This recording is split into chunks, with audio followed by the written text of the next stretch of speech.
ku làq sa cër tey doylu doo yàq lool keneen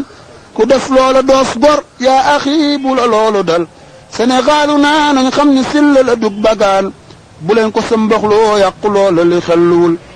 nañuy lekk jóg jox ñii ci des ñoomen ñu fab lay des lekk muy seen wàll ndax loola mooy lu sel Sénégalu naa nañ xam ni moom lañ am ci gaal lu koy torpiller bañ leen te ñuy wut lu koy musal ayaa ixwati fillaahi lillaahi ansitu nasihata hibbin muxlisin ngir lu leen bégal na ngeen dajaloo ngeen seet ko hal kaana saalihan su baaxee te jub yéen ñépp ngeen andi cig wéyal bu kenn wax ci yéen lii laag leneen gaa yi wattu leen bu leen wax ci def léeg mu ni lu ngeen xamul suñu lit gi sellee kenn du seedeeti loo gisul wa axraadi wax loo xam ni loola li moom wérul xanaa jàngu leen laa taqfu maa lasta aaliman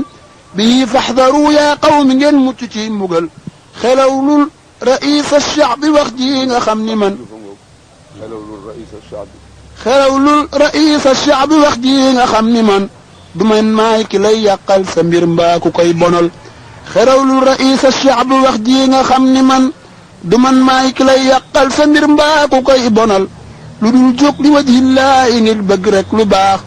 ñi halaak sa réew laakin du man maay ki lay sonal jubóol ak sa réew boot leen yërëm leen te sàmm leen li wajhil ali moom it mu sàmm la tey teral ayinu ibadallahi lillahi abdahu yuinukum yéen it la ngeen bëgg muy hamal na ngeen xam ni yéen ñii sawaun ahibati ci man mii wa rabbil arshi wax ji dohul hazal te man lii ma wax xam ngeen gi wallahi mooy la gën te neexit ilaahul arshi doonit la koy gënal te it du ma wax wallahi ngir bëgg teqale shahidan kafa billahi man lii ma wax xafal ala ayuha alshaabu alkarimu almuthaqafu te ngeen wattu man maa yad'u ilayhi daw lxiyal ala ayuha alshaabu alazizu alaykum salaamun min arrahmani ma dayfu qad nazal wa abqaakum dahran tawilan te wattu leen te jox leen itam xéewal yu doy andi kuk musal wa sitran jamilan fi amaanin wa sixatin تعم جميع الشعب أكمت علل بجاه رسول الله سيد خلقه محمد الداعي إلى أفضل الملل بجاه رسول الله سيد خلقه محمد الداعي إلى أفضل الملل ومفتاح خير يا إلهي فاجعلا نصيحتنا هذه تجرتي بالسيل أيا قومنا هذا النصف دفل كندية te ngeen bañ a seet kiy wax xanaa seet ki muy waxal xamal na mayit loo xam ni moo gën a yaatu lii min axwaali hada al asri loo xam ni lem na xel